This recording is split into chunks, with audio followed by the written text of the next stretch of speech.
ہمارے ہاں مرد حضرات کے جو مڈل ایج کے پرابلمز ہیں وہ بڑے ہی میزریبل ہیں.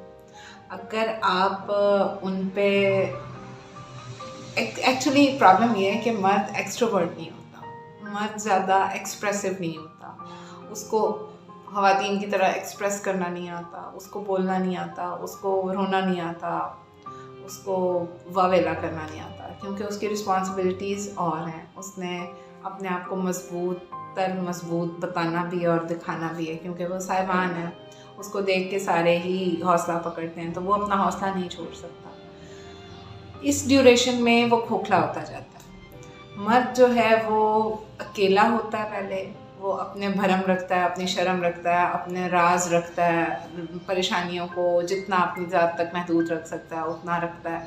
اور یہ کرتے کرتے وہ کھوکھلا ہونا شروع ہو جاتا ہے، وہ اکیلا ہونا شروع ہو جاتا ہے، وہ ایکسپریسو نہیں ہوتا، وہ خاموش ہو جاتا ہے. وہ سیکریفائسز کر کے یا وقت اپنا محنت میں لگا کے اس کے پاس اب وہ ایکٹیویٹیز ہی نہیں رہتی جس میں وہ اپنے بارے میں سوچے، وہ اپنے بارے میں بات کرے.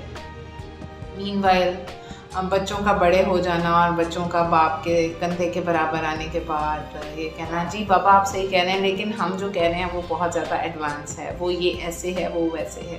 ان کے پورے ایکسپیرئنس کو بالکل نلیفائی کر دینا، یہ ان کو ڈپریشنس میں مبتلا کر دیتا ہے. بچے یونیورسٹیز جا رہے ہیں، ان کی یونیورسٹیز کے خرچوں کو پورا کرتے ہوئے اوور ڈیپٹ ہو رہے ہیں. پیرنٹس بھی اگر حیات ہیں تو ان کی باتیں، ان کے پرابلمس، ان کے ایشوز اور بیگمات کے اکثر و بیشتر گلے شکوے، گھروں کے شکوے، یہ ساری چیزیں، یہ ساری باتیں ایک بندے کو اگر آپ کنٹینیوس بیس پہ دیتے رہیں گے تو اس کے لیے پرابلم یہ ہوگی کہ وہ ٹیشو پیپر کا ویسے کوئی بوجھ نہیں ہوتا، لیکن 365 دن 365 ٹیشوز کا بوجھ تو بن جائے گا. اور پھر وہ سالوں پہ محیط ہوتا آپ کو کیا بنا دے گا. تو مردوں کے اوپر وہ ٹیشو پیپرز کا بوجھ ہوتا ہے، اور وہ بوجھ بنتے بنتے اچھا خاصا بوجھ بن جاتا ہے. یعنی کہ وہ ایک کہنے کو تو ٹیشو پیپر ہے، لیکن ایک انبار ٹیشو پیپر کا مرد کو اپنے بوجھ کے تلے لے لیتا ہے. تو مردوں کے مسائل بڑے مختلف سے ہوتے ہیں، اور ان مسائل کو ایڈریس کرنے کے لیے ہیلتھی لائف سٹائل میں آپ کے گھر کے ماحول کا بہت زیادہ کنٹریبیوشن ہے. آپ کے بچے اگر آپ کے ساتھ فرینڈلی ہیں، آپ کا لائف پارٹنر آپ کو اچھا ٹائم دے رہا ہے، ایک پروڈکٹیو ٹائم دے رہا ہے، تو یہ پریشرز اور یہ ڈپریشنز کافی حد تک نلیفائی ہو جاتے ہیں.